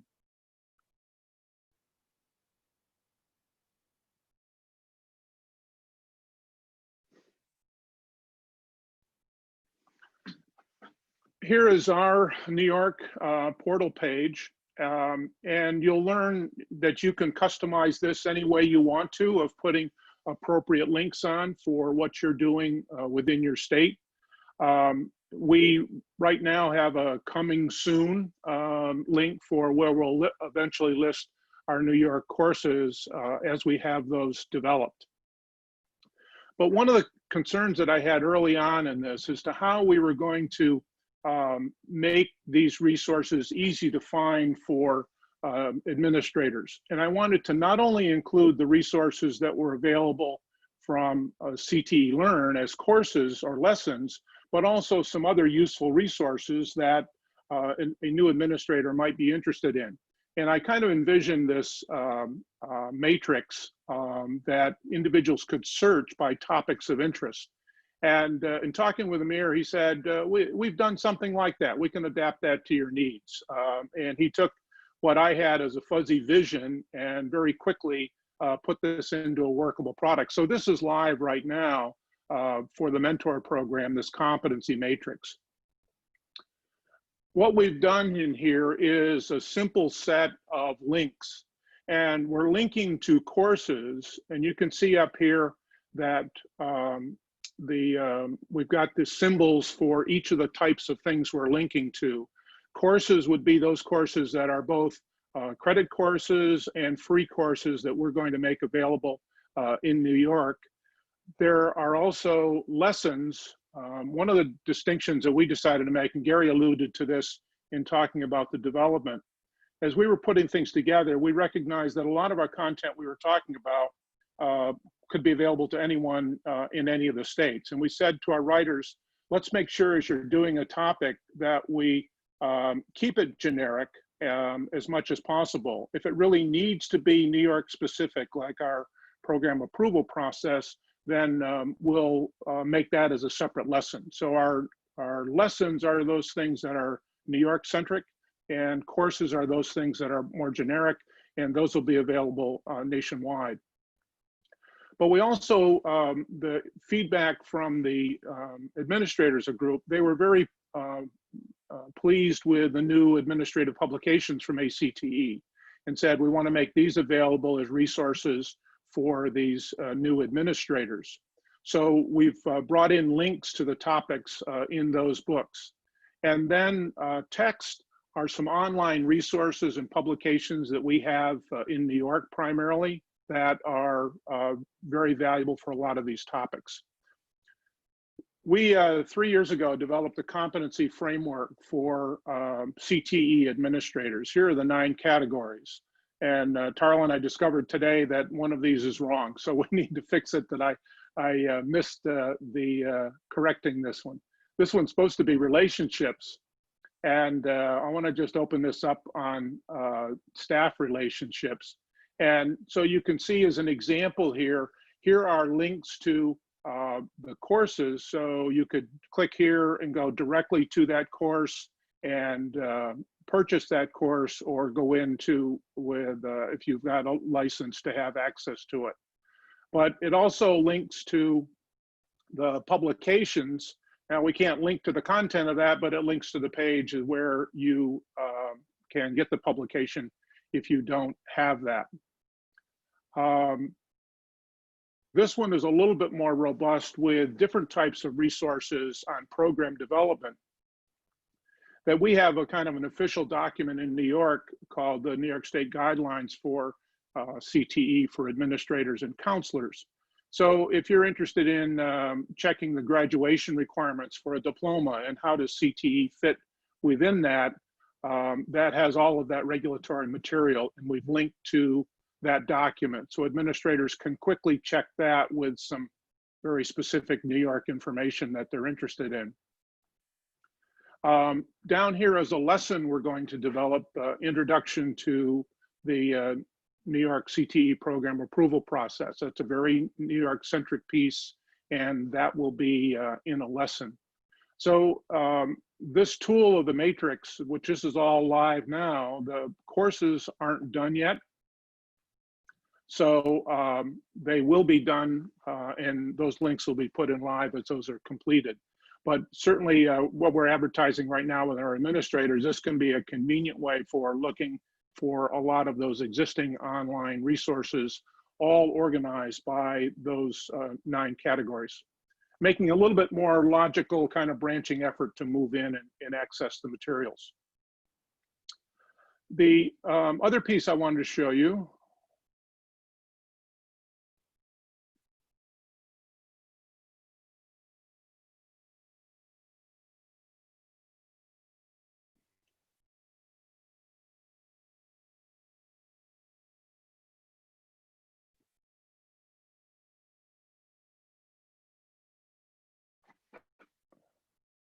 in the lounge, we were going to create a community for the mentors. Oh, I forgot to tell you, we've put this mentor program on hold. The CTE Administrator Conference was first postponed and then canceled this year. So we really rolled that into the spring of 2021 when we'll begin to do that. But I have created a group for writers.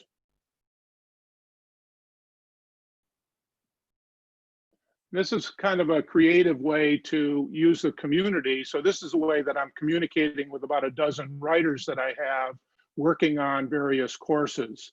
So they're members of the group, and some of the files, for example, all of the guidelines that Gary talked about that Max Knowledge has put together I've put together some additional guidelines for authors of things that I've learned and some other learning elements that we want to try and include. And I end up emailing these as times, but writers know they can go back and get access to all of those files in here. In the discussions is where I'm going to keep up to date what's new. When we post, we have our first new courses come online, which we've got a couple in development right now. We can announce when those are done. So it can keep our writers up to date on all of the things that are going on besides my communication with them individually. In the bookmarks, you can make some links. And so what I've made a link to,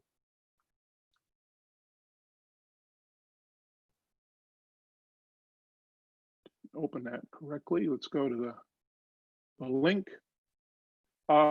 This is a link to my working list of the courses. And what this links to is my Google Sheet of where we are with all of the courses that we're working on. So we have 9 leader courses that will be available nationwide. We're looking at things like working with advisory committees from an administrative perspective, safety, what do administrators need to know, particularly about the integration of academics. A lot of the materials are very teacher specific, but this is thinking about what's an administrator need to know about these, because a lot of the leader courses don't have some of the CTE specifics in there. So we think those will fill a need in that regard. We have 7 New York lessons that we're working on or identified as topics, working with the Administrators Association. And then we're also doing some teacher courses as well. We're not sure at this point whether some of those will become lessons or courses, but we have some expertise with some of our writers that they are have been doing some online workshops, and they're not doing those right now over the last several months. So we want to capture some of that content while we can and fold that into some online resources. So that's what we're doing in development, and happy to answer any questions that you have about some of the work that we've been doing. As we started to embrace this process, I knew I'd have to orient some of the writers, and so you can't teach something if you don't know. So I spent the time in April, we had a lot of free time to go through and develop a course and follow the guidelines and go back and forth with Gary to get that consistent with what they were looking for and expectations. Really impressed with the model. I say it is rigorous, and I've had a lot of the similar conversations with my writers and getting it to bring into the format. A lot of the people we work with are real comfortable setting up some slides and being able to talk around those slides, but it's a little different task to bring that into some appropriate written language and to think about ways that we can make that really engaging text consistent with a lot of the credit courses that they've found. We've found it takes about 40 to 50 hours for somebody to do some writing on this. Depends on how much research they need to do. If they really have got all of the content already written or know all that knowledge, it's a little bit easier, but sometimes they have to go out and do some research on some of those topics. But all of my writers, after they've gone through the process, they feel it was a very rewarding process. So it's been a good experience, and we're really excited about the partnership here in New York and what this is going to mean to making these resources available to CTE teachers and administrators. Thanks, Dr. Jones. There was a question in the chat from Tim. He said, is access open to all admin in New York or limited in any way? For example, membership? No. It is limited. It is unlimited, so anyone can have access. Great. Well, thanks so much for sharing a little bit more about New York. And again, if there are questions, please go ahead like Tim did and just ask it in the chat. So we're gonna get to our final part of today. So we have about 15 to 20 more minutes of programmed activity, and then we're gonna come back and report. But in order to do that, what we're gonna do is we're gonna actually break out into breakout rooms, so use some of technology. Sorry, there's a tractor going by if you heard that.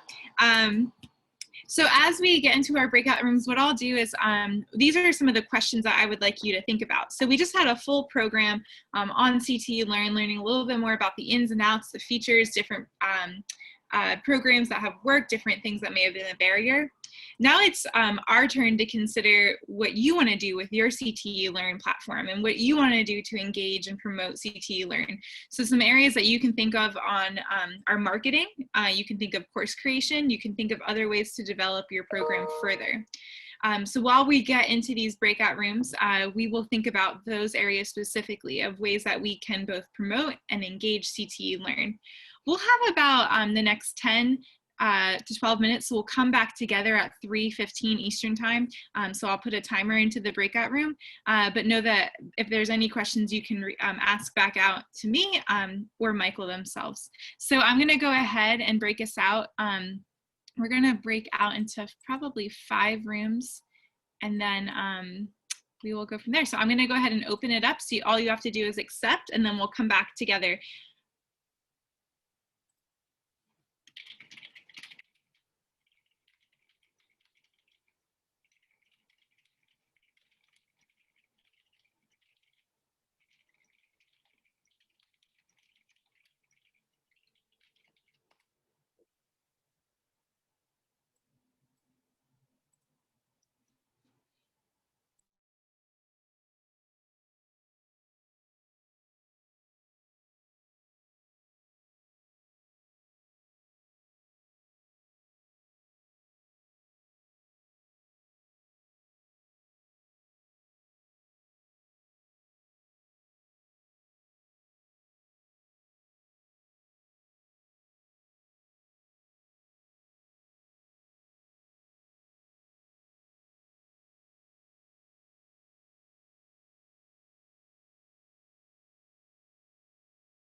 Dr. Mears, is it working for you to join?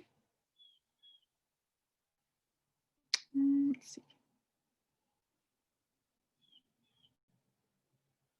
Oh no, you're muted. Yes. Sorry. Okay.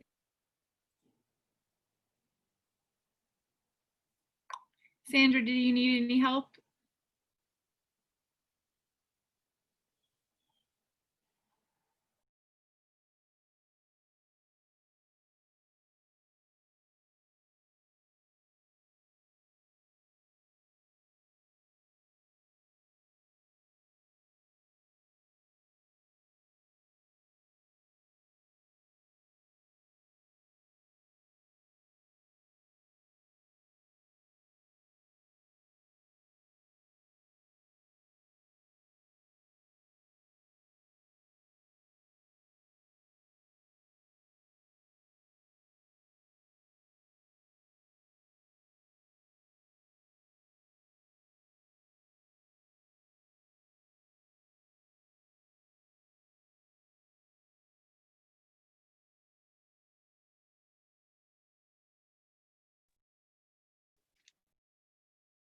All right, well, welcome back. I'm sure everybody else will come back in time as well. So we'll just hold on until everybody else can get back into the room as well.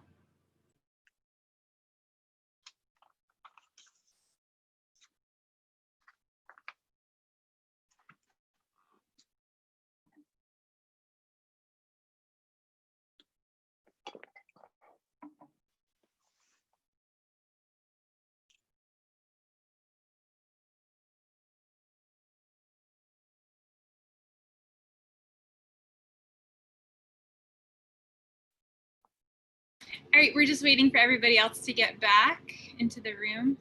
We had about 22 participants, so I think we're all almost here. So how this is going to work is we were able to get into breakout rooms and get to talk a little bit more about those different ways that we want to promote and engage CTE Learn. So now what we're going to be doing is just thinking a little bit more out loud as we have our reporters report back into the groups. So I was able to see kind of who was in what group, but it might be hard for me to tell which group reporter is which. So if you were a group reporter, if you could just go ahead and raise your hand on the Zoom chat, so that way or that way too, so that way I can call on you. So I see Kelly's hand first. So Kelly, if you would go ahead and report out to the group what your group found. And again, this doesn't have to be long, maybe 2 to 3 minutes of just, if that, of just reporting out to the group. Thank you, Lauren, for seeing my hand first. We had just a total of 3 in our group, and so I wasn't sure if that was, I mean, when I did the math, it seemed like there'd be more, but so we had representatives, Crystal from the DC Public Schools, and we had Tim Canoe from Washington State. So Crystal had said that they in fact had purchased 100 subscription keys, getting ready to use CTE Learn, and she said, for whatever reason, not realizing that some of those courses were free for a while. And so very happy to know that and anxious to go back. Tim is just wonderful idea, is going to take the world over just-in-time development.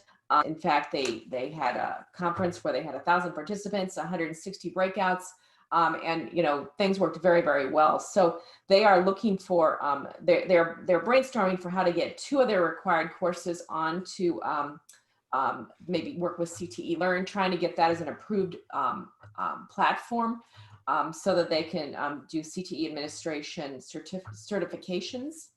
And again, that's kind of what he was looking at. And again, that was Tim Canoe from Washington.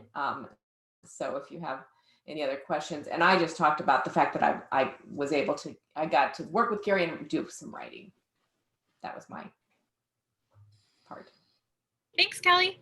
All right, I see Debbie volunteered herself for breakout room 3. So Debbie, you can go ahead. So yes, we didn't. Anyway, we decided that our biggest takeaway was all the services that Max Knowledge can provide for us executive directors, who range from like Washington, that has like a whole staff, and Colorado, which has me, myself, and I. And so knowing that like Tarlin can send emails for us, that was super cool for me to discover, because I was like, I don't have time to do anything else. And the other thing that we wanted to highlight was that authors who like write courses, and yes, it takes lots of time, but they will get a small revenue stream over time. And that was a really cool aha for how to market being an author of a course, was that, there's a little money in it. Like, we're used to doing stuff because it's the right thing to do, and we want to help everybody, but to know that there would be a little bit of revenue for the person who was writing, that was a pretty cool thing. And that's all. Thanks, Debbie. All right, so I'm gonna just look in the chat here, see if anybody has volunteered themselves or been voluntold. So group 4, Bobby, Candace, Richard, or Tarlin, any of you want to volunteer?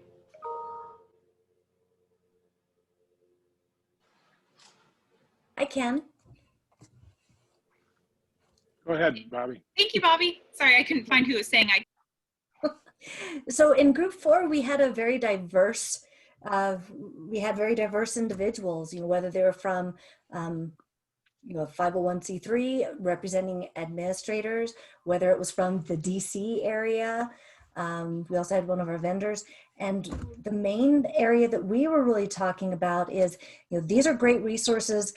I don't think there's anyone that doesn't believe that, but and myself, I'm from a state education agency. And so we were talking about who's the right audience, who's the right person to carry the flag, who's the right person to champion the resources and to really do that messaging and that push. And ultimately what we came to is that for state agencies, there's some rigidity there, and it's difficult for them to endorse. It's difficult for them to say, yes, this is the resource that we think everyone should use. Whereas if you're working with administrators, you've got some flexibility. You really can do that. Or if you're working with your ACTE state association, you definitely can champion and push.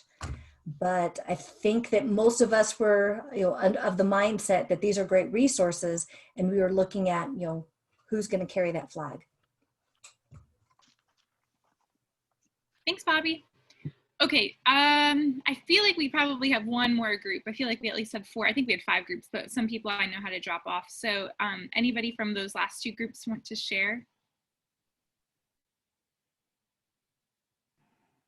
Well, I can share a little bit. I don't remember what group number we were, okay. But we had Nora and Gary and KM Stone, was in our group.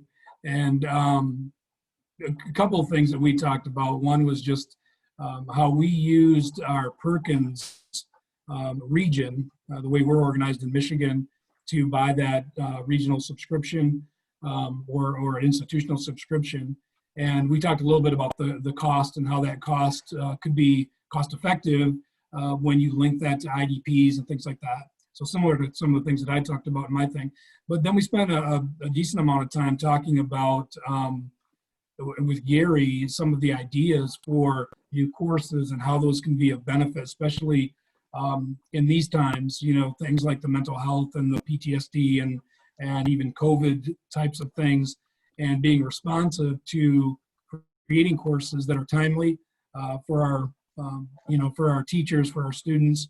And so we spent a little bit of time just talking about that. And one thing we really didn't get into is too much, but it gets a little bit to what Gary was talking about, is the flexibility to be able to create the courses. And I appreciated the comments from Dr. Jones about what New York is doing, because having that ability to do state-specific content is kind of a cool thing too. So I appreciated that. So Nora and the rest of you, if you want to chime in, feel free. But those are the things that I remembered. Yeah, thanks for sharing, Doug. Okay, I think I'll just leave it open for any last comments, questions, concerns. Let's see, Shani just posted. So group 2, Sandy said they are getting to launch CTE Learn for Iowa and is excited that even with the devastation there, they have individuals still attending conferences. Yeah, that's great. So on that note, again, if there are any questions or further, comments, or even just some feedback on today's program, feel free to reach out. I'll put my email in the chat, although I'm sure you've heard from me all at some point today. That's my email. And so what we want to leave you here today with is we hope that this program today was both informational for you and also useful. But we want you to think about how you're all going to think about marketing your CTE Learn platform and program, and what new ideas will you have and what new ideas do you have because of this conference or because of these conversations. So we want to just thank everybody for joining in today and for being here with us. We'll be in touch soon with some follow-up ideas that were generated from today, but we always are welcoming further growth on CTE Learn platforms. Again, if there's any questions or comments, you can email me. My email address is right there in the chat. And then I'm also going to put Michael Connett's email address here in the chat as well. So that's all that we have for you today.